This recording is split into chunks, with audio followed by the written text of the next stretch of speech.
세상의 모든 지식 언더스탠딩.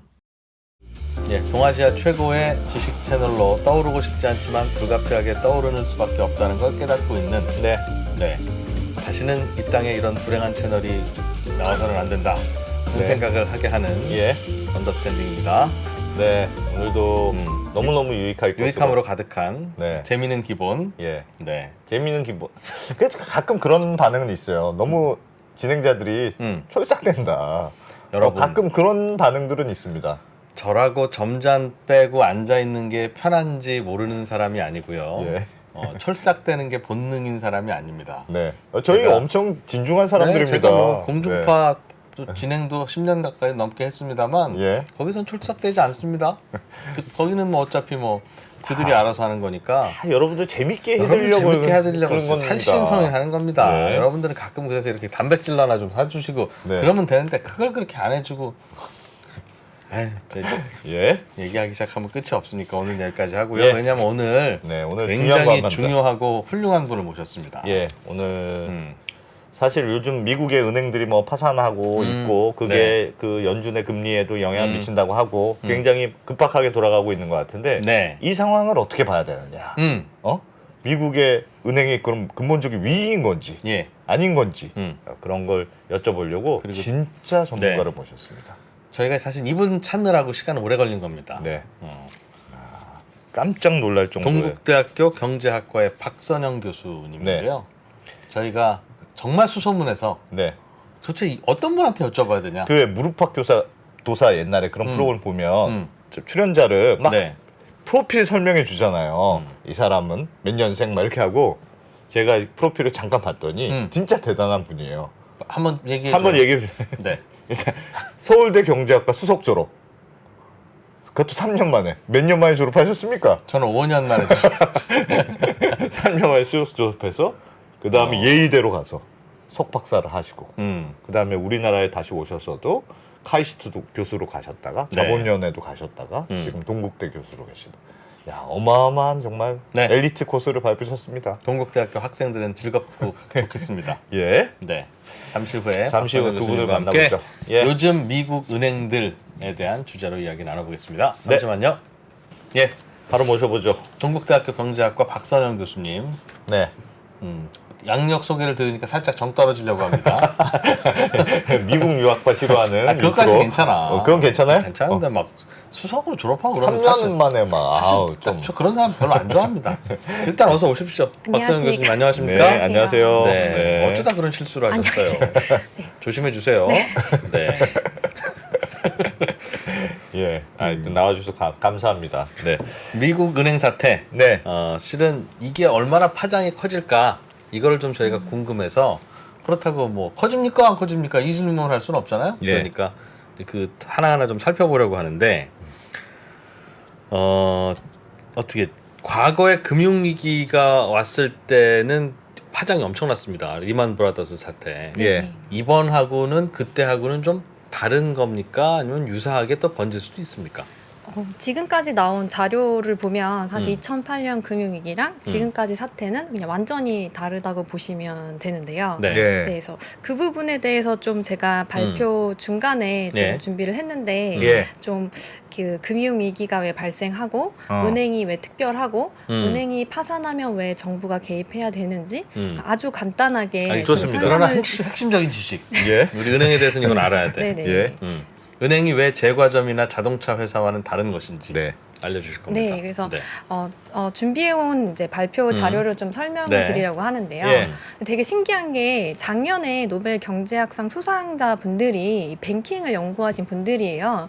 이 다이아몬드 디빅 그리고 잘 아시는 버냉키 이 세 분이 받으셨는데 은행에 대한 연구로 노벨상을 받으셨습니다. 그래서 이 그림도 사실 그 노벨상 수상자 연구를 요약한 그림으로 보시면 되는데 첫 번째 은행의 핵심은 이제 만기를 변환하는 거다.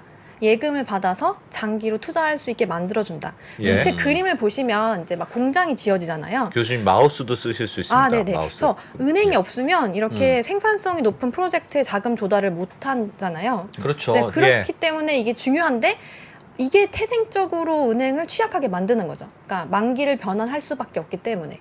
그러니까 언제든지 와서 예금 찾으면 돌려드리겠습니다라고 약속하고 그 돈을 마치 안 찾으러 오실 것처럼 오래오래 빌려주니까. 네, 정확합니다. 네. 그래서 그게 태생적으로 취약하고 그래서 항상 금융위기는 역사적으로 반복적으로 이제 발생을 해요. 없다. 예. 그리고 근데 또 왜 또 은행이 그거 외에 또 특이하냐 보면은 이제 대출자들이 누구한테 돈을 빌려줄지 네. 그 사람들이 사업을 잘 하고 있는지 이런 기능이 되게 중요해서 은행이 망하면 이런 중요한 정보 노하우가 소실이 되는 거예요.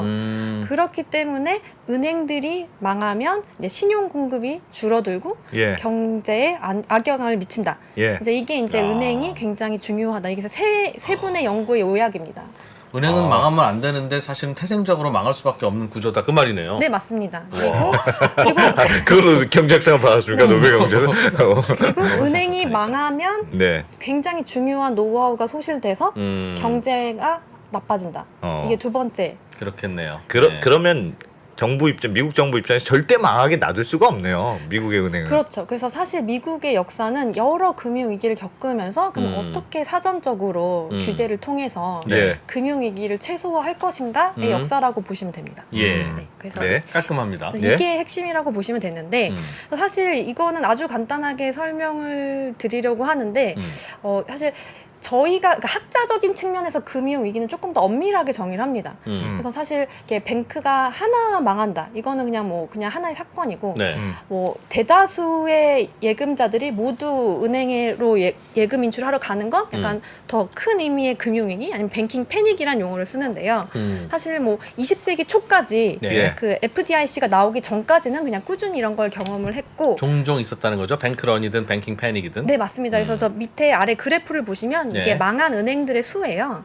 그래서 보시면 뭐 1907년에도 망했고 이제 그레이트 디프레션이라는 대공황 때도 이렇게 많이 2,000개가 망했고 망했네. 네, 그리고 뭐 잘 아시는 그 세이빙 앤 론 크라이시스, 그다음에 이제 2008년 위기까지. 예. 근데 이 사이가 조용했던 이유는 1933년에 네. 그 FDIC가 나오면서 이제 사람들이 뱅크런을 그만하게 된 거죠. 뱅크런을 안 하니까. 네, 그럼 저때 망한 은행은 네. 은행이 망하는 경우는 두 가지가 있는데 하나는 대출해 준 거나 투자해 준 거가 잘못돼서 이건 뭐 안 망할래 안 망할 수 없는 그렇게 망하는 거랑 맞습니다. 네, 네. 은행은 건전한데 뭔가 사람들이 불안해서 예금 인출을 하러 오니까 네, 네. 막 억울하지만 어떻게 해요? 네. 그렇다고 대출 받은 분한테 좀 미리 좀 갚으면 안 되겠습니까? 이럴 수는 없이.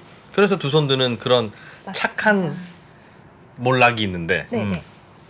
저기 있는 그래프들은 대체로 다 나쁜 몰락입니까? 그 FDIC가 나온 1933년 이후에는 다 나쁜 몰락이라고 보시면 돼요. 2008년 전까지. 예. 그러니까 이 SNL도 사실상 자기가 투자했던 대출이 다 손상을 입으면서 네. 망했다고 보시면 됩니다. 그러나 그 전에는 네. 착한 몰락들도 많았다. 네, 맞습니다. 네.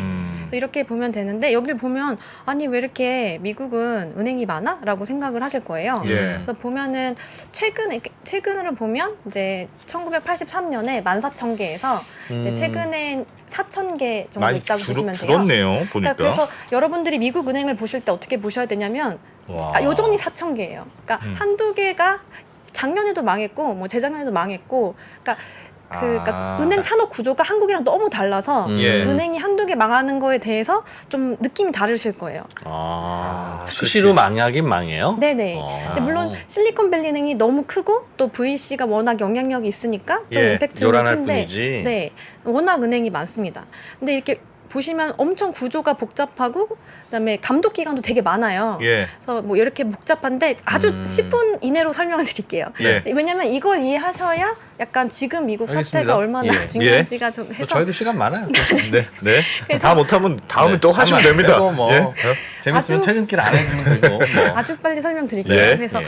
이제 식민지 시대의 금융은 금융 시장이 없고 금융 기관도 이제 그냥 토지를 갖고 있는 사람들한테만 토지 담보로 은행을 그러니까 대출해주는 네. 이 수준이었어요. 전당포. 네. 근데 이제 미국이 76년에 독립선언을 하고 1789년에 헌법이 제정되면서 이제 재무부가 탄생을 합니다. 예. 10달러 보시면 이 아저씨가 알렉산더 해밀턴 이제 첫 번째 재무부 장관이고 옐런이 78대 재무부 장관이에요. 예. 굉장히 그리고 이게 트레저리예요. 그러니까 재무부 모습을 담고 있습니다. 그래서 예. 미국 금융에서는 이 해밀턴 아저씨가 제일 중요한 분이고 예. 여기서 한 게 주정부가 은행 라이센스를 줍니다.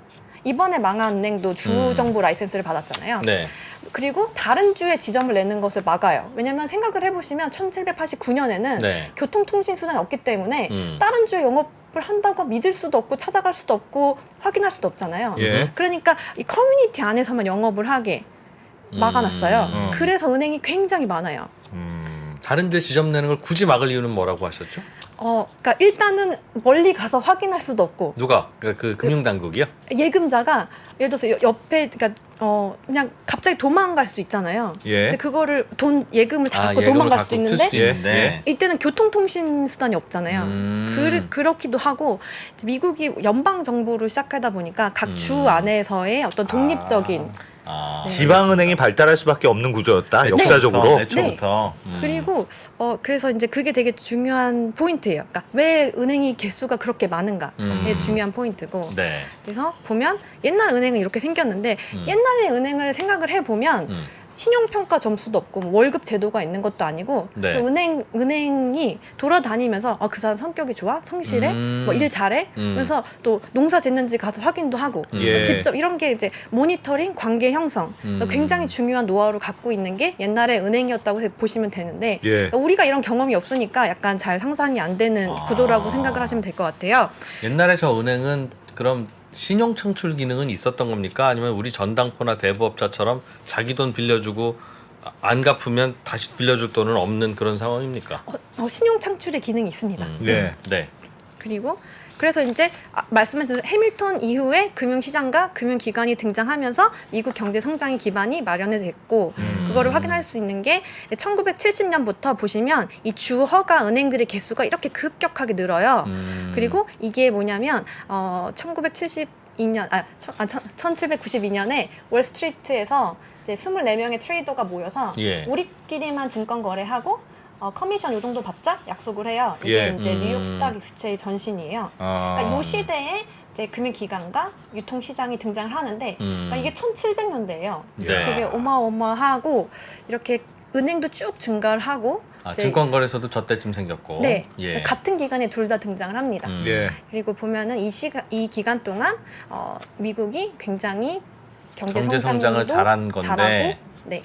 저 근본의 원인으로는 은행의 신용 창출. 은행이 곳곳에 있으면서 돈 필요할 만한 성실한 사람들한테는 돈 돈을 빌려주고. 빌려줘서 네네.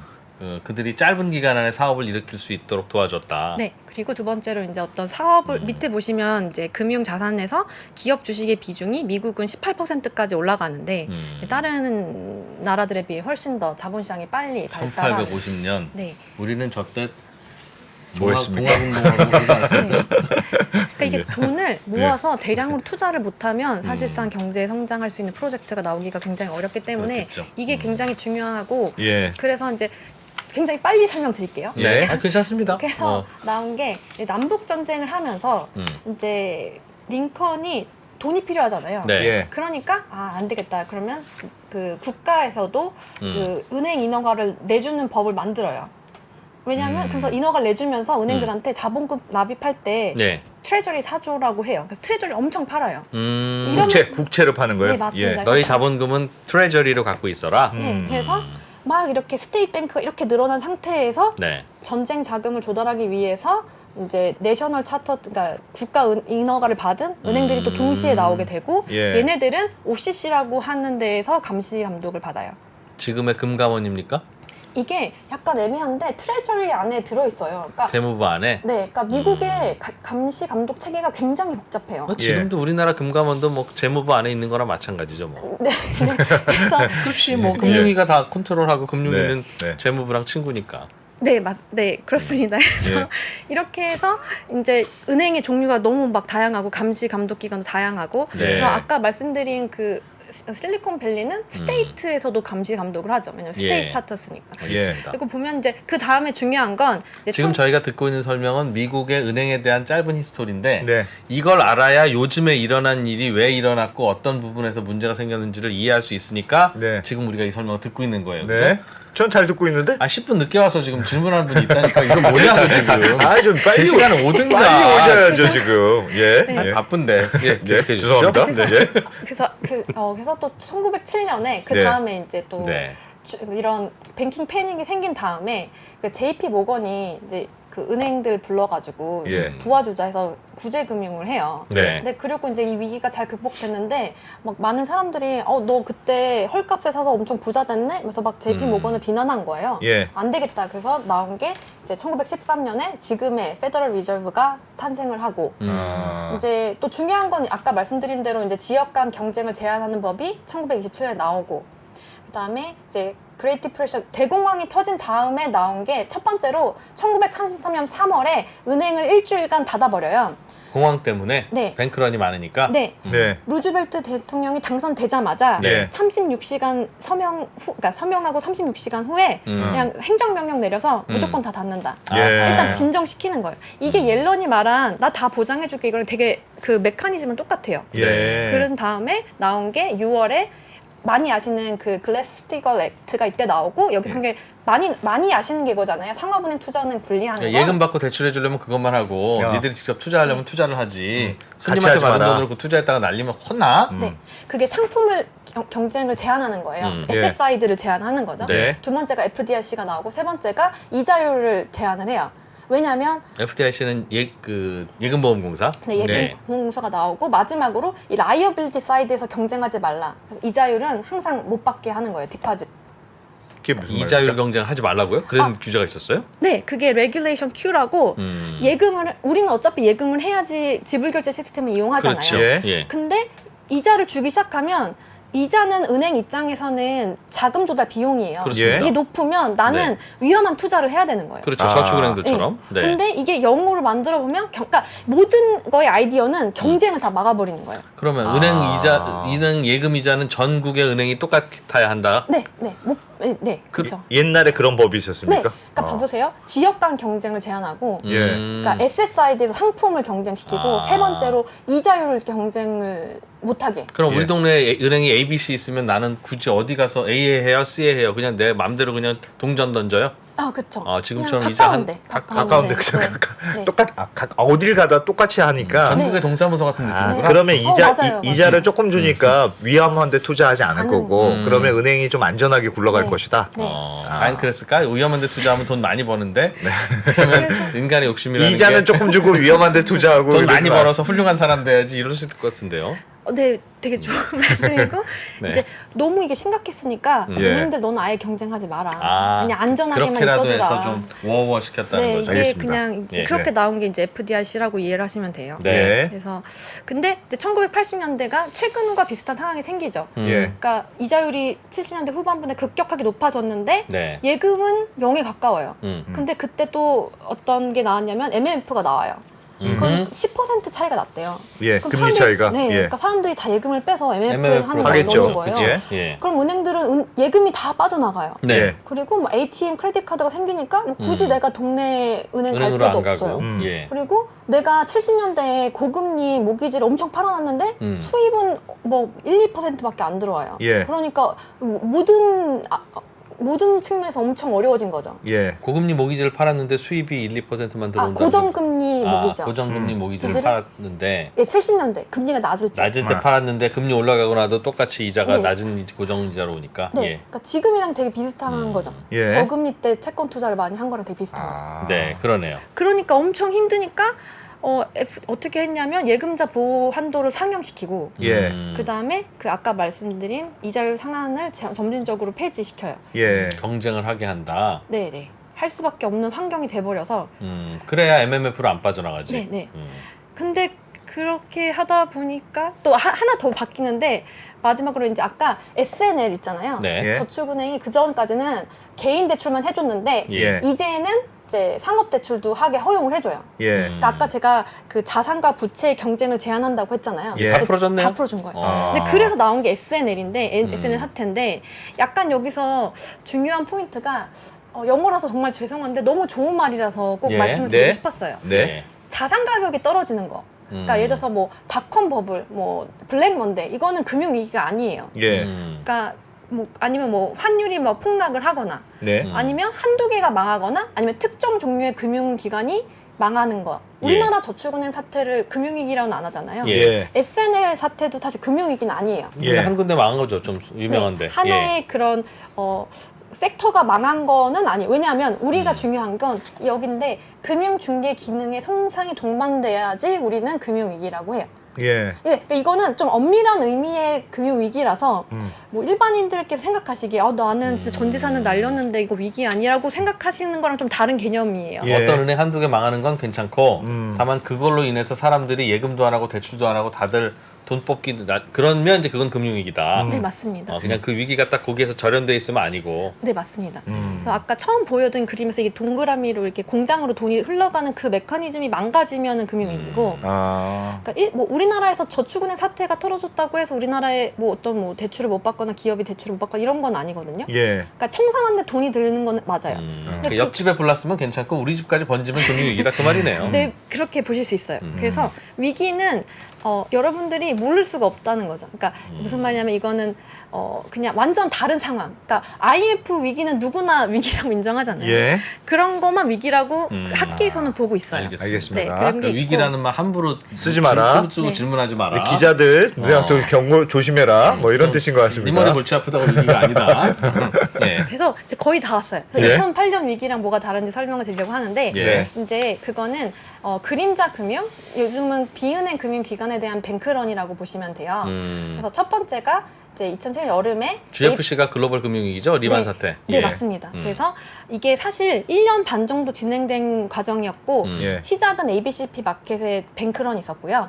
이게 사실 뭐 레고랜드 때문에 ABC 너무 잘 아시죠? 네. 담보가 불안정하니까. 그리고 이제 두 번째로 2008년 3월에 베어스턴즈에 대한 그 리포 뱅크런이 있었고요. 예. 네, 마지막에 리만버스 파산인데 사실상 이 두 개가 제일 중요해요. 둘 다 단기 부채에 대한 뱅크런. ABCP, 레포 다 단기 부채잖아요. 예. 단기 부채에 대한 뱅크런. 사실 이번에도 디맨드 디파짓에 대한 뱅크런이잖아요. 그러니까 단기 부채에 대한 대량의 인출 요구로 그러니까 있었죠. 있었죠. 그게 금융위기의 공통적인 현상이에요. 단기 부채에 대한 근데 단기 부채라는 건 아니 근데 그렇지 않은 경우가 있습니까? 반대로? 그러니까 짧은 예치에 대해서 장기 부채에 대한 뱅크런도 있나요? 뱅크런도 있습니까? 그러니까 저는 이제 약간 핵심을 설명을 드리려고 하는 네. 거고요. 네. 이제 뭐 여러 가지 이유가 있겠죠. 근데 이제 약간 에센스는 그러니까 단기 부채에 대한 뱅크런. 하여간 신뢰를 네. 못해서 금융기관에 내 돈 내놔라고 달려가는 것.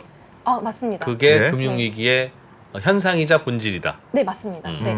그리고 그래서 뭐 이거는 알고 보시면- 있었던 것 같은데. 근데 네. 그냥 정리를 해드리면은 알겠습니다. 차원에서 보시면 되는데 네. 뭐 레포는 어떻게 보면 이제 그 기관 투자자들의 어떤 디맨드 디파짓 역할을 했다고 보시면 될 것 같기도 하고 예. 사실 베어스턴즈도 일주일 사이에 거의 20조 원 가까이가 자금이 빠져나갔었어요.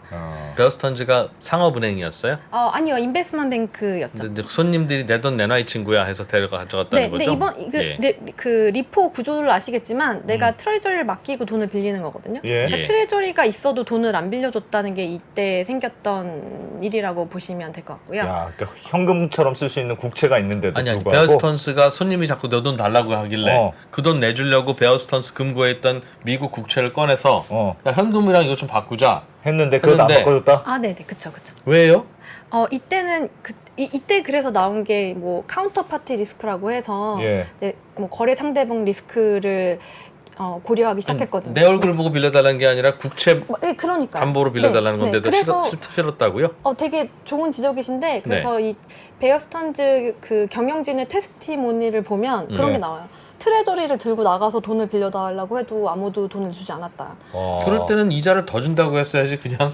그러니까 그래서 이런 거를 우리가 그냥 뱅킹 패닉이라고 부르는 거죠. 아예 여기랑은 상대도 하지 말자는 느낌이군요. 네, 그러니까. 그때는 이제 이 서브프라임에 대한 익스포저에 대한 불확실성이 너무 높아서 예. 이 전체 그림자 금융에 대한 자금이 급격하게 유출되는 게 이 과정이라고 보시면 되거든요. 맞아. 그리고 나도 나가면 내가 유동성이 있어요. 예. 근데 베어스턴스 은행장에 와서 그 국채를 맡기고 내 돈을 가져간다고 그래. 그럼 나는 그게 그 자체가 손해되는 거래는 아니잖아요. 예. 국채 받고 돈 되는데. 네. 그런데 지금 베어스턴스 때문에 세상이 난리 났으면 국채가- 우리 은행으로도 런이 달려올 수 있는데 네. 내가 현금 갖고 있어야지.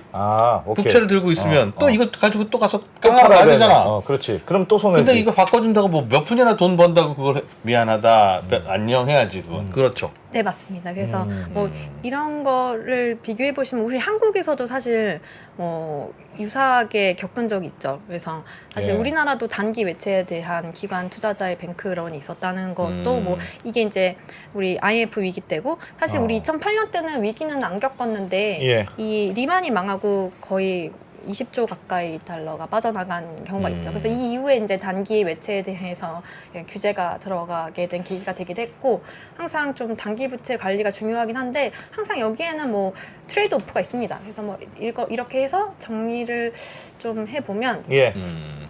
여기서 SB 요거까지만 듣고 질문하면 되겠죠? 그렇지. 근데 예. 대체로는 다 알아들었어요. 네, 저도 지금 뭐, 알아들었습니다. 그래서 이제 어려운 얘기는 아닌 것 같아요. 네. 네, 너무 다행입니다. 너무 네. 똑똑하셔서 네. 이런 분위기 처음이야. 우리 맨날 욕 그래도 먹었는데. 뭐 저는 수석 졸업도 한 번도 아니, 못 근데 해보고 저는 뭐 사실 메인 되는 근처에도 못 갔고요. 질문을 어제 최종적으로 받았는데 예. 너무 펀더멘털한 질문을 주셔가지고 예. 진짜 준비하는 되게 힘들었습니다. 왜냐면 알겠습니다. 되게 예리한 질문을 많이 주셔가지고. 예. 근데 뭐 SBB 사태로 잠깐 돌아가 보면 예. 이게 SBB에서 3월 8일에 이제 그 실리콘밸리 예, 은행. 네. 그 트레저리 팔면서 자기네가 얼마나 건전한지 그 설명 자료인데 자기 규제 범위 이상으로 충분히 갖고 있었다. 뭐 이렇게. 그러니까 현금은 아니었더라도 채권을 많이 갖고 있었다는 거잖아요. 네네네. 그러니까 교수님 저기서 네. 저도 아까도 네. 은행이 망할 때는 나쁜 파산이 있고 저는 네네, 망할 놈 맞아요. 망했어. 왜 맞아요. 철도 투자해? 나 바보 같은 놈들. 이뭐 열심히 살았는데 갑자기 그냥 괜히 고객들이 어. 야 괜히 불안하니까 인출해서. 인출해. 자꾸 이러다 보니까 어쩔 수 없이 파산할 수밖에 없는 착한 파산으로 구별한다면 저 실리콘밸리 뱅크 SVB는 왜 갑자기 왜 그러십니까 갑자기? 예. 예. 구별해야 돼요. 네. 는 착한 위기입니까? 나쁜 위기입니까? 지금? 그러니까 그게 사실 지금도 우리는 모르죠. 왜냐하면 그 SBB의 론북을 까본 건 아니잖아요. 예. 그분의 대출들이 지금 손상을 입었는지 그건 잘 모르니까. 예. 이것도 SBB 자료거든요. 보시면 막 자기들이 얘기하는 막 설명을 해놨어요. 예. 우리들의 대출은 70%가 로우 크레딧 로스를 갖고 있고 막 설명을 되게 복잡하게 했는데 예. 잘 모르시겠죠. 예. 이게 그냥 기본적으로 나오는 이제 정보의 비대칭성 때문에 예금자 입장에서는 은행이 갖고 있는 그 대출 담보에 대한 전혀 그 정보가 정확히 파악이 안 되기 때문에 예. 아까 말씀드린 그래서 뱅크런은 그냥 필연적이다. 근데 교수님 네. 그러니까 우리는 은행 간판만 알지 은행이 그 영업 잘하고 있는지를 모르잖아요. 네네. 그래서 우리가 금융감독원이라고 그래. 우리 세금까지는 아닙니다만 네, 결국은 네. 우리 세금이랑 다름이 없는 그 돈으로 월급 주고 있는 이유가 네네. 우리가 뭐 사이다 감독원이 있습니까? 우유 감독원이 있습니까? 자전거 감독원이 있습니까? 그 소비자가 보면 알잖아요. 이 우유 썩었네. 근데 은행은 모르니까 맞아요. 금융감독원이 수시로 가서 괜찮으면 참잘했어요. 이상하면 이상해요. 네네. 도장을 찍어 줘야 되는 거 아닙니까? 네, 맞습니다. 맞습니다. 미국 금감원은 뭐 했어요, 그럼? 그래서 거기에 대해서 되게 여러 가지 논의가 나오는데 예. 아까 말씀드리긴 했지만 왜 내가 교수님한테 뭐라고 그러지? 교수님한테 뭐라고 그러는 거 아닙니다. 그러니까 네. 이게 아까 도로가 있고 거기서 자동차 운전을 하고 네. 사고를 막기 위해서 속도 제한을 걸잖아요. 예. 그럼 100km로 했다고 해봐요. 고속도로에서. 네. 근데 엄청 큰 사고가 난 거예요. 예. 여기에는 세 가지 이유가 있겠죠. 첫 번째가 운전자가 이 규정이 있음에도 불구하고 운전을 너무 대충 했거나 그렇죠. 두 번째는 감시 카메라가 좀 적게 있거나 막 예. 경찰이 순사를 덜 했거나 예. 세 번째는 100km가 너무 높았거나 그러니까 그렇죠. 이세 너무 가지 규제가 네. 헐거웠거나. 근데 이거는 사실 아무도 모르죠. 그리고 이거 세 가지가 다일 수도 있고 아닐 수도 있고. 네 그리고 뭐 그날 비가 왔다던가 뭐 더 그냥 더 나쁜 일이 있었을 수도 있고 예. 이거는 사실 잘 모르겠어요. 이거는 사실 우리가 지금 거기다가 지금 한국에서 미국 얘기를 어떻게 뭐 단정적으로 이겁니다라고 말을 하기에는 할 수는 없는데 없는데. 기본적으로 우리는 은행이라고 하는 건 저 신한은행이 주거래 은행이거든요. 네네네. 그래서 거의 제 전 재산 거기 있습니다 지금. 네네. 맡겨놓고 지금 여기 와서 교수님이랑 네네. 즐거운 얘기 하는 이유는 네. 야 금감원이 알아서 보고 있겠지라고 네, 그러는 맞아요. 거지. 네네. 그 누가 가서 일일이 다 괜찮은지 봅니까? 맞아요. 그러니까 그거는 기본적으로 해야 되는 건데 네. 이번에 안 한 거예요? 아니면 하고 있었고 괜찮은데 괜히 사람들이 불안에 떨고 그 예금을 인출한 케이스입니까? 몰라요 그걸? 그 세 가지가 다 나오고 있죠.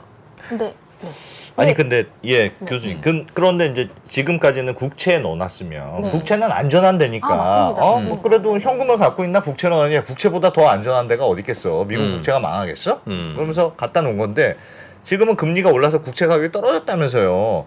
그래서 국채를 팔려면 손해를 보면서 팔아야 되는 상황이었잖아요 이번에. 그러면 감독 당국이 왜 은행에 대해서는 가끔씩 무슨 스트레스 테스트 이런 것도 한다면서요. 엄격한 상황이 됐을 때 네가 문제 없는지를 자꾸 본다고 들었는데. 그렇지.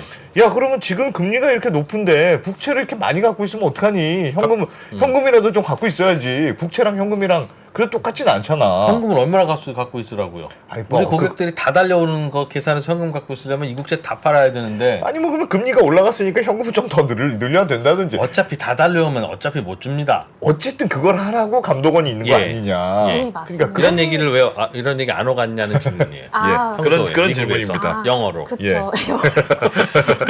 사실 제가 되게 페드에서 일했던 예. 그 선배한테 예. 물어봤거든요. 예. 근데 뭐 그 인터레스트 레이트 리스크에 대한 스트레스 테스트는 안 안 했다고 했다. 안 했다. 하더라고요. 안 했다. 왜 그건 안 할까요? 네. 그러니까 그러면 저는 어떻게 생각하냐면 그 아까 제가 세 가지 말씀드렸잖아요. 네. 리스크 관리를 실패했어요. 분명히 인터레스트 레이트 관리를 안 했잖아. 리스크 관리 안 예. 했잖아. 네. 두 번째 모니터링, 그러니까 카메라, 그러니까 자주 가서 검사를 안 했거나 소통을 안 했거나 뭐 그런 게 있을 수도 그 있을 것 문제도 같아요. 있고. 근데 저는 근데 세 번째 규제가 뭐 완화돼서 막 그랬다는 건 좀 아닌 것 같아요. 왜냐하면 생각을 해보시면 뭐 그 유동성 뭐 커버리지 비율이 예. 100이면 안전하고 110이면 더 안전하고 90이면 불안전하고 이런 건 아니에요. 그러니까 컷오프라는 건 되게 그 약간 하나의 스탠다잖아요. 예. 뭐 100km라고 사고 100km 이하라고 사고가 아예 안 나고 100km 그런 건 아무리 아니- 안전하게 해도 고객들 다 달려오면 어차피 망한다는 네, 얘기죠? 맞아요. 네. 거기에 가깝지 않나라고 음. 이제 아주 멀리서 그냥 보았을 땐 그렇습니다. 아. 근데 한국은 걱정 안 하셔도 한국의 네. 그 상업은행, 시중은행 걱정 안 하셔야 되는 게 왜요? 왜? 우리나라는 거의 뭐 우리나라는 일단 은행이 망했던 트라우마가 너무 세고 예. 은행이 몇 개 안 되고 우리나라는 뭐 예를 들어서 이런 거죠. 너는 60km로 달려. 거의 그 수준이기 때문에 우리는 매우 엄격하게 하고 엄격하게 있다. 하시- 저는 요즘 아. 개인적으로 뭐 하나 의심하는 게 있습니다. 네, 근데 저도 그 이제 비은행 금융기관이라든지, 그러니까 예. 시중은행이 아닌 금융기관에 대해서는 그런 지적이 많이 나오는데, 요럴 때는 이런 영향력 있는 기관에서는 좀 묻어주셔야 돼요. 아니, 그러니까 무슨 말, 묻어줘요? 그러니까 무슨, 땅속에 묻는다고요? 그러니까 무슨 말이냐면, 자식들은 무슨 말이냐면, 네. 그러니까 이런 그러니까 굉장히 안 좋은 어디가 위험하다 이런 거는 되게 시장을 불안정하게 할 수 있기 때문에 예. 이미 규제 당국에서 다 이렇게 데이터는 파악하고 있다고 믿으시고 예. 일단은 이게 루머나 이런 게 되게 시장을 그렇죠. 되게 불안정하게 만들고 어차피 예금자 보호 이하로 갖고 계시면 좀 그냥 가만히 안심을 하시고 계시는 게 낫지 않을까. 교수님, 근데 질문이 있습니다. 돈이 좀 많아서 질문 많아서 질문 있습니다. 예금자 보호 이하로 가질래야 가질 수가 없어서 지금 죄송합니다. 미국의 은행들이 많잖아요. 네네. 숫자가 뭐 4,000개, 뭐 5,000개 이렇게 된다면서요. 그래서 사실은 미국이 그렇게 은행들이 많아서 좀 큰 은행이 망하긴 한 거지만 그게 우리나라에서 신한은행이 하나 죄송합니다. 신한은행 꼭 예를 들어서 괜찮아요. 좋은 은행. 하여튼 뭐 우리나라 은행이 망하는 거하고는 좀 느낌이 다르다. 그렇게 말씀해 주신 것 같은데 네네. 그래서 지금 큰 미국의 은행 시스템이 흔들리는 상황은 아니라고 보이긴 하는데 그냥 우리가 막 기사로만 이렇게 발표되는 것만 보기에는 처음에 하나 망했을 때 옐런 그 재무장관이 나와가지고 야 은행 예금자 보호뿐 아니라 내가 전액 다 보장해 줄게요. 뭐 걱정하지 마세요. 뭐 하면은 뭐 전화해서 JP 모건이 돈 좀 넣으세요. 뭐 이렇게 난리잖아요 지금. 그러니까 나오는 걸 보면 뭐가 터졌을 때 매우 긴급한 조치들이 나오는 것으로 보여요. 요즘.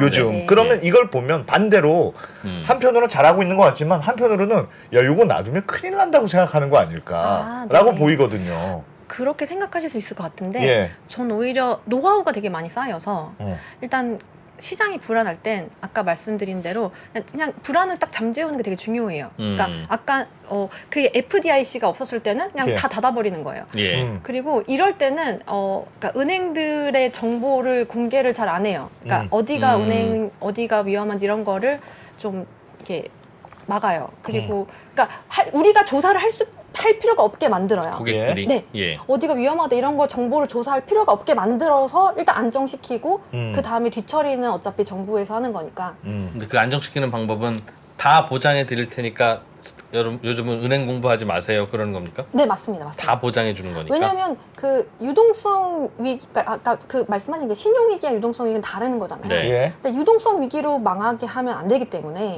일단 다 닫아놓고 이거 2개 구분은 내가 할게. 그러니까 너네는 신경 쓰지 마. 뱅크런은 무조건 막아야 된다는 매뉴얼이 있다 일종의. 아, 그쵸. 그런 거예요. 역사적 매뉴얼. 그러니까 그쵸. 야 이런 거 나오면 무조건 일단 막든지 은행 문을 아예 닫아버려서 못 빼게 네. 하든지 그렇게 한다. 네네. 교수님 그런데 그러면 앞으로도 은행이 뱅크런으로 문제가 생기면 항상 재무부가 호루라기 들고 나와서 안심하세요. 언제까지인지 모르지만 무조건 다 보장해 드릴게요 라고 해야 된다는 뜻이라면 예금보험공사는 굳이 왜 있고 25만 불 한도는 굳이 왜 있고 그럼 앞으로도 저한 2천억 정도 있는 돈 그냥 아무 은행에다 예금 많이 뭐 이자 많이 줬는데도 해도 되겠네요. 어차피 호루라기 불고 나올 텐데. 그럼 그거를 제가 뒤에 준비했는데 그걸 먼저 설명해 드릴까요? 예. 좋습니다. 이걸 지금 화면을 띄워주시면 예. 말씀하신 게 우리나라 예금자 보호 한도를 이제 IMF 때 전액 보장을 한 적이 있어요. 그렇죠. 기업이- 우리나라도 한번 네. 그랬던 적 네. 있죠. IMF 이후에 어. 예금보험공사가 자체가 없을 때. 네, 그래서 거의 이 기간이 거의 3년 갑니다. 근데 사실 저도 이거를 최근에 알았거든요. 근데 이때 또 뭐가 있었냐면요. 금융실명제가 90년 초반에 도입됐잖아요. 예. 그때 무기명 채권도 받아줬어요. 예. 약간 실명제 예외 조항을 한 거죠. 예. 그러니까 긴급한 위기 때는 이런 거를 하는 게 맞는 거죠. 뭐 왜 원칙이 없네 이런 소리 하지 말라는 아닌 거죠. 왜냐면은 이건 되게 예외적인 케이스고 이런 걸 통해 안정시키는 게 되게 더 중요하다. 그러니까 그리고 어떻게 보면 막 초과 상관이 불타고 있는데 원칙을 지켜서 뭐 프로토콜 떨어질 때까지 기다려야지 뭐 이런 거라기보다 일단 끄고 그다음에 이런 일이 왜 생겼고 이런 거를 되게 침착하게 조사하고 대비하는 게 미국의 힘이에요. 되게 알겠습니다. 그러면 교수님 처음에 말씀하셨듯이 은행이라는 게 원래 본질적으로 약간 위험한 시스템이야. 네네. 왜냐하면 돈을 받아서 조금만 남겨놓고 막 돌리니까. 예. 그래서 늘 한꺼번에 찾아오면 어떤 은행이든지 사실은 못 버텨. 그게 네. 이제 은행업의 본질이잖아요. 네네 맞습니다. 그래서 어쩌다가 한 번씩 위기가 한 번 오고 네. 그러면 위기적인 상황을 대처해서 야 다 보장해줄게 아니면 문 닫아버려 이런 걸 하면서 그냥 은행을 끌고 오는 게 원래 일반적인 방식이다. 저는 그게 그냥 200년 이상 쌓여온 노하우다. 거라고 생각해요. 노하우. 네. 아. 평소에는 5천만 원까지만 해줍니다라고 하더라도 진짜 일 나면 다 해준다. 네네. 근데 우리나라에 옛날에 뭐 부산저축은행 망할 때는 진짜 5천만 원만 해줬어요.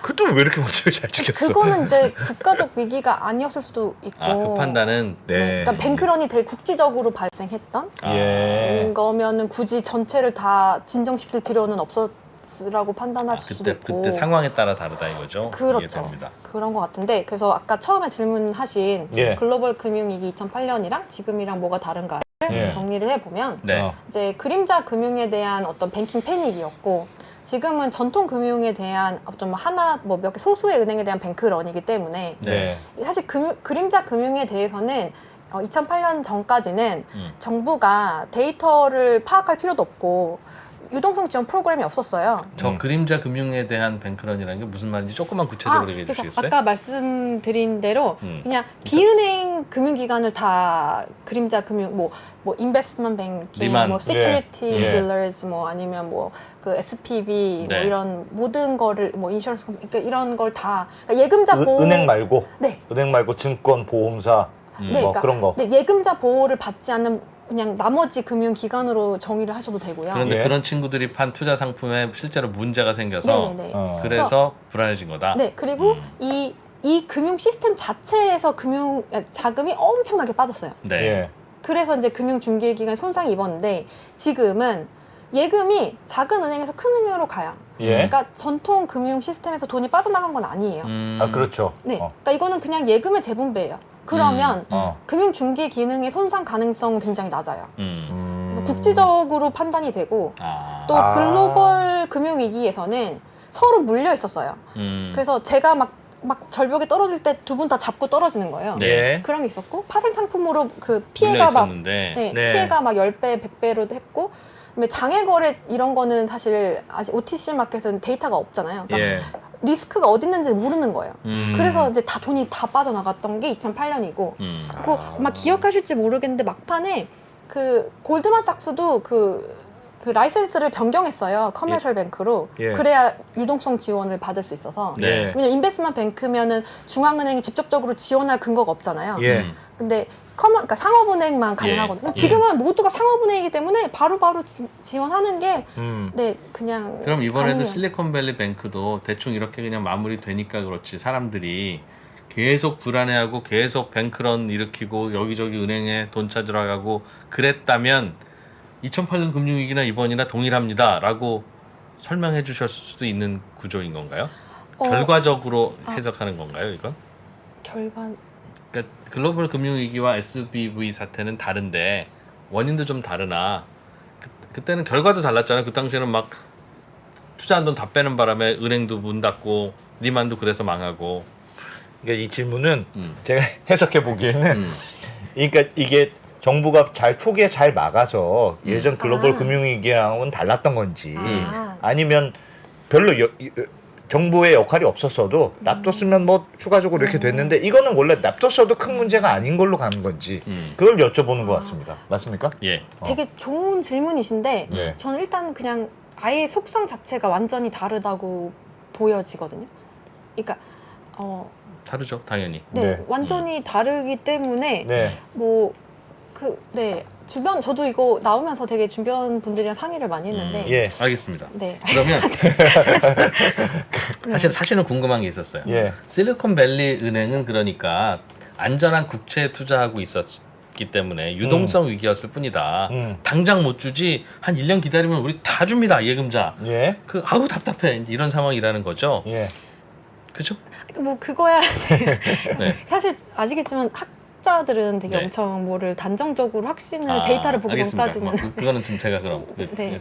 답을 드리려고 하는 게 아니라. 그럼 요걸 여쭤볼게요. 그 방금 하셨던 말씀 중에 그 그림자 금리, 그러니까 은행이 아닌 곳에서 그러니까 은행에서 은행이 아닌 곳으로 가거나 뭐 그거 하고 이번에는 지금도 그렇다면서 미국에서 어쨌든 불안감이 좀 있으니까 조그만 지방은행이 많은데 지방은행의 돈들이 좀 이게 뱅크 오브 아메리카라든지 큰 은행으로 이렇게 옮겨간다면서요. 그러면 작은 은행들은 뱅크런이 또 나오겠죠. 하여튼 돈이 계속 빠져나가니까. 근데 그 은행들이 망해도 은행 내에서 왔다 갔다 하는 건 사실 시스템적인 위기가 아니라고 봐도 된다. 그렇게 보면 됩니까? 네, 그쵸. 그러니까 네. 그 돈을 빼서 불안해서 현금으로 가지고 있으면 이건 시스템적 위기고 큰 은행으로 갖다 주는 거는 얘만 문제니까. 조금 전에 마지막 문장을 안 했으면 칭찬받았을 텐데 방금 그 질문 하니까 또 아니라고 하실 것 같은데. 꼭 그런 건 아니죠? 예. 그러니까 이게 뭐 은행 몇 개가 망해서 정말 미국에서 예. 정말 기업 대출이 잘 안 되고 정말 뭐 개인 대출이 안 되고 이런 정도가 돼야지 이게 시스템 위기라고 보는 거죠. 네. 알겠습니다. 그 소프트뱅크 은행, 실리콘밸리. 예. 실리콘밸리 뱅크는 뭐 정부가 다 보장해 준다니까 그냥 잦아든 것 같아요. 그런데 만약에 그렇지 않으면 누가 인수했어야 되잖아요. 그런데 교수님이 보기에는 누가 인수할 때 그냥 제값 주고 인수했어도 괜찮을 은행이었지는 않았습니까? 예금 받은 거 다 국채로 갖고 있는데 뭐가 문제입니까? 네, 뭐 그거는 안 들여다봐서 모른다는 거고. 근데 뭐 그럴 수 있을 것 같습니다. 알겠습니다. 네. 근데 제가 질문하는 거는 퍼스트 리퍼블릭이라는 네네네. 은행도 또 비슷한 일을 당했는데 네네네. 여기는 주가가 계속 내려가고 있어요. 네네네. 뒤에서 큰 형들이 다 예금으로 넣어주고 있는데도 주가가 내려가고 있다는 건 이 친구들은 지금 깨끗한 은행이 아니라 그동안 예금 받은 거를 엉뚱한 데 투자나 대출했다가 손실을 봤다는 의심을 받고 있는 것 같아요. 그러니까 주가가 계속 내려가죠. 잠잠해지면 다시 좋은 은행이 된다면 주가가 저 모양은 아닐 텐데. 그러면 우리는 야 이게 이 주가가 맞는 주가야 아니면 지금이라도 사야 돼 아니면 지금이라도 팔아야 돼라는 걸 뭘 보면 알 수 있습니까? 이건 평소에 뭐 등급을 매겨놨어야 되는 거 아니에요? 금융감독 당국이 모르는 겁니까? 제 생각에 그러니까 뭐 그 금융 당국이 주가 관리를 하는 건 아니니까 예. 그렇긴 한데 예. 저는 그냥 그 발표가 났을 때 그러니까 뭐 뱅크 오브 30조 가까이 디파짓 한다고 예, 했을 예. 때 빅뱅크들이 그냥, 네, 그냥 걔네들은 그 밸런스 쉿을 다 충분히 봤을 거라고 생각하거든요. 네. 그러니까 선수들끼리는 다 알 거 아니에요. 그리고 걔네들도 이게 선수라면 배임인데 네. 그거를 그냥 했을까? 아, 그렇죠. 그러니까 빅뱅크들이 도와준 거 보면 밸런스 슛 보고 문제 없네. 네, 라고 했다는 거죠? 네, 그렇게 생각했을 것 같습니다. 그리고 그 스테이트먼트를 보면 되게 멋있어요. 막 우리 미국의 금융 시스템은 글로벌 최강이야. 그래서 되게 교수님, 그러면 지금이라도 그게 퍼스트 리퍼블릭 은행이 이 사고 나기 전에 주가가 100불이었는데 지금 20불이에요. 네네네. 그럼 얼른 사러 가면 1년 후에는 다시 100불 돼 있는 거 아닙니까? 근데 그게 저는 이제 투자를 하지는 않는데 예. 보면은 기관 투자자들의 비중이 되게 높잖아요. 예. 그게 되게 영향을 많이 미치는 것 같아요. 음. 기관 투자자들 같은 경우는 좀 더 위험을 회피하는 경향이 되게 높고 예. 그런 데는 되게 한꺼번에 자금을 빼기도 하거든요. 어. 그러니까 우리나라도 혹시 이해가 가시나요? 네. 예. 알았어요. 네. 그러니까 지금 그 이 회사 주식을 은행 주식을 파는 여도 주체가 그냥 규정에 따라서 사고 팔고 하는 기관일 가능성이 있어 보인다. 네. 그 말씀이네요. 네. 야. 아니 이게 제 그래요? 생각이 찬스인데? 야, 그거 솔깃한데. 그렇군요. 예를 들면 그런 문제는 있습니까? 좀 그 이번에 실리콘밸리 은행도 그렇고 뭐 시그니처 은행도 그렇고 뭔가 그러니까 실리콘밸리에 있는 뭐 스타트업을 중심으로 대출을 좀 해둔다든가 일종의 이제 좀 특화된 은행이었잖아요. 아, 네네네. 뭐 가상자산에 네네네. 좀 특화된 네, 맞아요. 은행이라든가. 네네. 네. 그러니까 미국에는 그런 은행들이 되게 많았던 것 같은데 맞아요. 우리도 네네. 그래서 그런 모델을 좀 해봐야 되는 거 아니에요? 그런 네네. 얘기도 꽤 있었잖아요. 네, 맞습니다. 근데 맞습니다. 이번에 이런 데들이 망하는 걸 보니까 음. 이 특화된 은행들이 말씀하셨던 대로 은행이라는 게 본질적으로 위험 요소를 갖고 있는데 좀 특화된 섹터에 편중된 은행들은 더 위험한 거 아닌가? 그런 생각이 좀 들긴 들었어요. 근데 되게 맞는 말씀이고 예. 그 예전에도 그 커뮤니티 뱅크 있잖아요. 예. 그런 데는 농사만 망해도 그 은행도 같이 망해요. 그러니까 지역 경제랑 되게 타이트하게 연관이 있어가지고 그리고 이것도 퍼스트 리퍼블릭 그 실리콘밸리 다 실리콘밸리 경제랑 너무 타이트하니까 이렇게 된 거잖아요. 예. 그러니까 그거는 어쩔 수 없는데 예. 그거랑 우리나라도 그럼 이걸 하면 안 되나는 조금 다르게 봐야 되는 것 같아요. 예. 왜냐면 아까 말씀드린 대로 한국은 이렇게 너무 금융의 역사가 좀 짧고 막 예. 90km밖에 달리지 마 막 이런 문화라서 네. 이게 좀 너무 막 이렇게 이거를 가지고 우리도 규제를 강화해야 되고 하기에는 약간 말이 안 맞는 거예요. 예. 안 예. 맞는 맥락이 다르고. 최근에 저도 이 사태와 연결돼서 우리나라 언론이 지적하는 건 결국은 예금자 보호 한도가 우리가 5천만 원으로 너무 낮다. 네네네. 그러니까 조금만 불안하면 다 튀어갈 거 아니냐. 네네네. 그걸 좀 높여야 될 필요는 있지 않나는 얘기를 하던데 네네. 거기에 대한 개인적인 생각은 어떠십니까? 개인적인 생각은 그러니까 저는 높여야 되는데 그 얘기가 지금 나오는 건 이상한 거죠. 혹시 이해가 가시는지 잘 모르겠는데. 예? 그러니까 저는 옛날부터 언제- 말 나온 김에 하는 거죠, 뭘. 그냥 이럴 때 그냥 생각날 때 고치는 겁니다. 그러니까 왜 이게, 이상하다고 생각하세요? 이게 이제 다 장단점이 있어요. 네. 예. 아까 그 SNL 사태 때 그 예금자 보호 한도 올리잖아요. 예. 그러면 이자 많이 주는데 가요. 네. 그럼 저축은행이 뭐 하여튼 어떤 다른 기관이 돈을 갑자기 1억씩 막 들어와요. 예. 그럼 얘네들은 근데 조달 금리가 비싸잖아요. 아무래도. 예. 그러니까 이거를 메꾸려면 또 위험한데 투자를 해야 되고 약간 예. 이런 게 맞물려 있어요. 그러니까 굳이 지금 올리는 건 약간 그렇지만 평소였으면 올렸어야죠. 왜냐면 보시면 한국은 GDP 대비 1.25배인데 네. 주요국 대비 제일 낮아요. 예.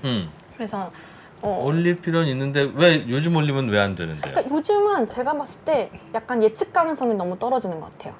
그러니까 일단 시장이 약간 불안정, 그러니까 국내 시장도 불안정하고 글로벌 시장도 불안정하고 2023년 3월에 올리는 건 네. 괜히 뭔가 문제 있는 거 같아서 문제 있어서 올리는 것 같은 그런 느낌을 준다.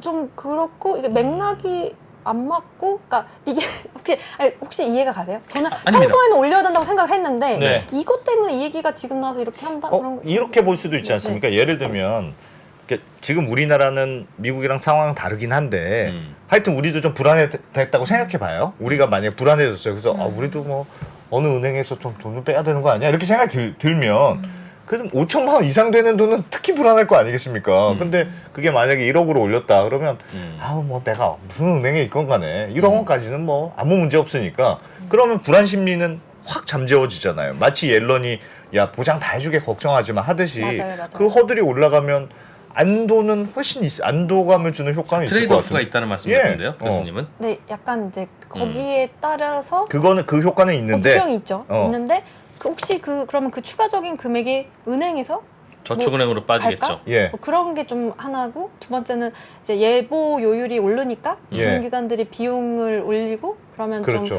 우리한테 주는 이자를 덜 주려나? 막 그런 것도 있고. 뭐 그리고 약간 지금은 뭔가 다 네. 국내 시장, 뭐 예. 해외 시장이 다 약간 쉐이키하니까 예. 뭔가 바꾸는 게 좀 알겠습니다. 저희도 지금 바꾸라는 건 아닌데 네. 이렇게 말 나왔을 때 바꿀 거면 예. 말 나왔을 때 바꿔야지. 또 이거 지나가잖아요. 그럼 그럼 잊어버리죠. 내년 4월에 또 총선하고 하면 또 잊어버려요. 근데 되게 좋으신 포인트인 것 같아요. 예. 네. 그런 이렇게 말이 나왔을 때 아니면 동력을 잃죠. 네. 그렇죠. 네. 언제 저희가 박 교수님께 미국 금융의 역사에 대해서 배우겠습니까? 실리콘밸리 뱅크가 망해졌기 때문에 우리가 오늘 이렇게 배운 거라고 이 예. 얘기 나온 김에. 그래서 되게 좋은 말씀인데 이게 알겠습니다. 진짜 되게 예민한 이슈라서 네. 하여튼 예민한 이슈다. 그러니까 그런 면이 있군요. 저축은행으로 만약에 가면 그 돈은 또 위험한데 투자가 또 될 수 있으니까 그런 악영향도 있는 걸 같이 생각해야 된다는 말씀인 것 같네요. 그러니까 이론적으로는 물론 안 그러시겠지만 이론적으로는 그런 가능성이 존재하기 때문에 그렇죠. 그래서 그렇죠.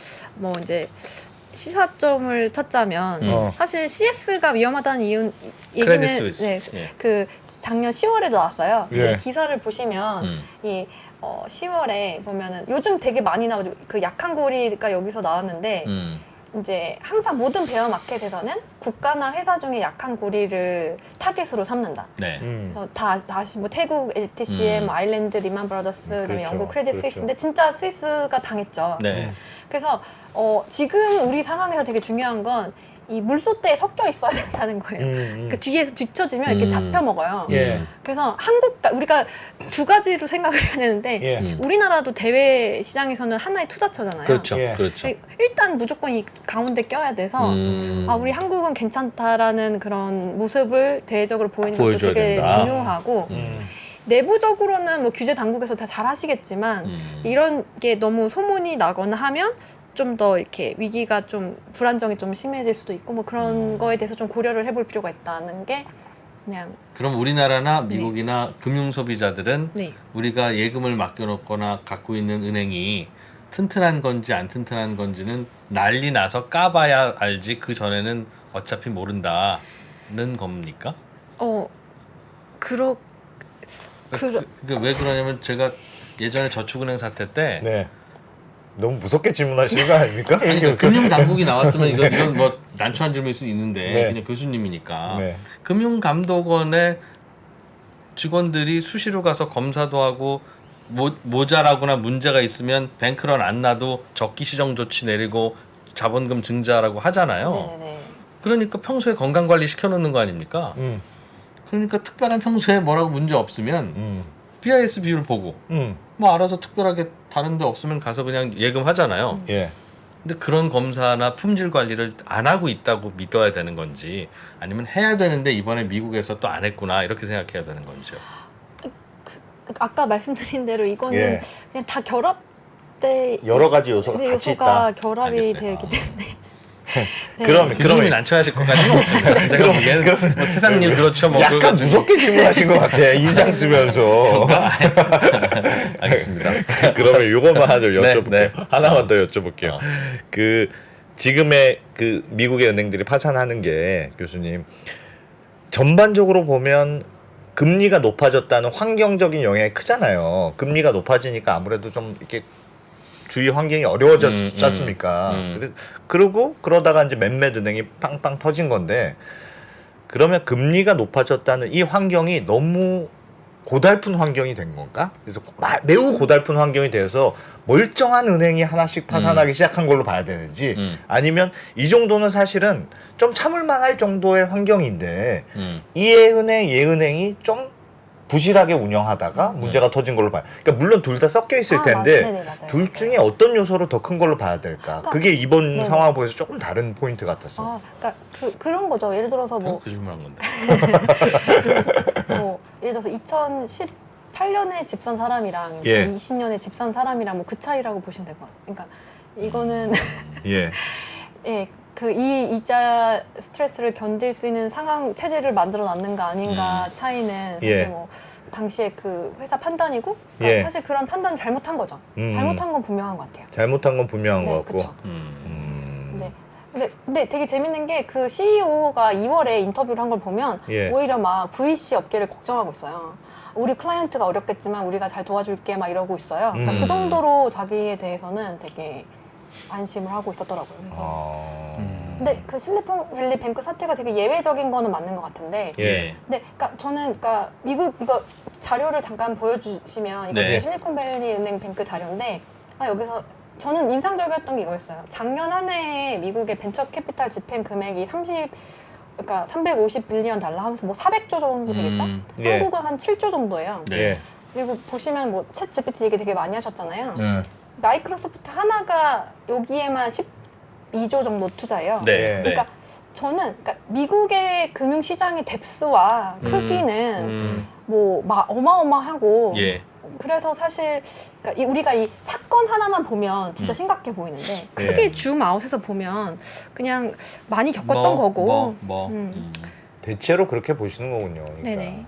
큰 일은 생각보다는 뉴스에서 나오는 것 같은 큰 일은 아닌 걸로 보인다는 것 같네요. 그래서 뭐 아까 말씀드린 했지만 뭐 그 한국 뉴스를 안 보던 사람이 예. 뭐 북한 미사일 뉴스만 보면 진짜 한국 진짜 심각한가 보다라고 하지만 우리는 패턴이 다 있잖아요. 미사일 쏴도 전쟁이랑 연결이 안 된다는 패턴을 알기 때문에 네. 잘 살고 있잖아요. 네. 대비도 잘 돼 있고 예. 미국도 그런 거죠. 그러니까 좀 줌아웃해서 보면 패턴을 봤을 때 이건 패턴은 역사적으로 되게 많았고 예. 네. 있습니다. 그렇다. 알겠습니다. 개인적으로는 요즘의 고금리 상황에 대해서 혹시 뭐 걱정스럽지는 않으십니까? 오늘 전반적으로는 야 너희들 너무 호들갑이야. 왜 그런지는 알겠는데 그런 거네. 아이 그 괜찮아 하는 톤이신 것 같아서 예. 현재 이제 안 기자도 질문했던 고금리 상황이라는 게 상당히 가파르게 올라온 금리잖아요. 그러다 보니 이제 생기는 부작용들도 있고. 맞습니다. 네네. 그러나 뭐 물가 잡으려고 그런 거고 뭐 이 정도는 견딜만 해 쪽이십니까? 보시기에? 아니 근데 그게 사실 되게 그 위기에 처한 사람한테는 엄청 견디기 힘든 네. 거고 네. 저는 항상 이거 관점을 그냥 사회 전체적인 관점에서 보기 때문에 네. 이제 감당 가능한 수준이라고 보지만 네. 자기가 어디 속해 있느냐에 따라서 좀 그 느낌이 하기야 다르겠죠. 그거야 그렇죠. 네.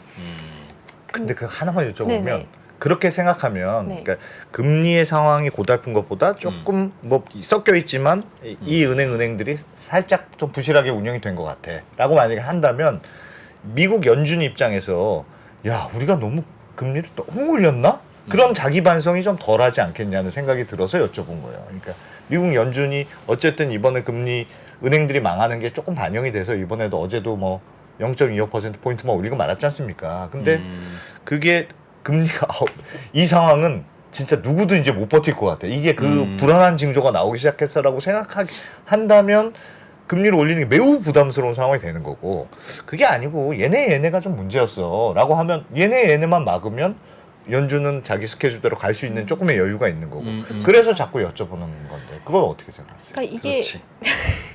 그러니까 아마 거시적으로 이자율 정책이 거시적이잖아요. 예. 근데 이런 미시 정책으로 막을 수 있다고 보는 거겠죠. 그러니까 미시 세부 조정으로 이런 건 내가 작년 계속 금리 우리나라도 올리는 그랬잖아요. 건 계속 될 것 같다. 될 것 같고 요거는 근데 물론 그 내부에서도 엄청 뭐 여러 가지 토론이 많겠죠. 예. 그래서 뭐 작년 겨울에 그 페드 다녀오신 교수님께서도 예. 자기들도 막 이 인플레가 왜 안 잡히는지 잘 모른다. 약간 그러니까 사실 이게 뭐 사실 정말 처음 겪는 상황이고 사실 누구도 모르고 뭐 예. 모든 가설이 나올 수 있는 거니까요. 네, 근데 뭐 저는 미국은 그냥 뭐 저는 어떻게 생각하냐면 재벌인데 전문직에 성격도 좋은 국가라, 그러니까 인간으로 네. 비교하자면, 예, 그러니까 예. 모든 걸 다 갖춘 나라거든요. 네.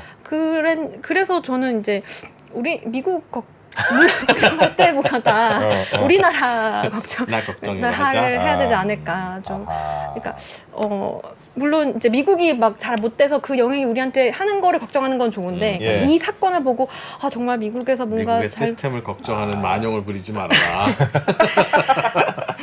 네, 참 정말. 알겠습니다. 정말 중요한 네. 게 미국의 힘은 거의 이 200년이 넘는 금융의 실패를 겪어서 극복한 역사로 이렇게 나왔다는 게 되게 네. 중요하고 한국도 그런 게 되게 필요하다는 거를 여기서 많이 전달해 예. 줬으면 좋겠어요. 알겠습니다. 알겠습니다. 오늘 제가 보기에는 안 프로 질문이 뭐 중요했던 것 같은데 네. 미국의 연준은 그럼 이 사태를 박선영 교수님과 비슷한 느낌으로 볼까요?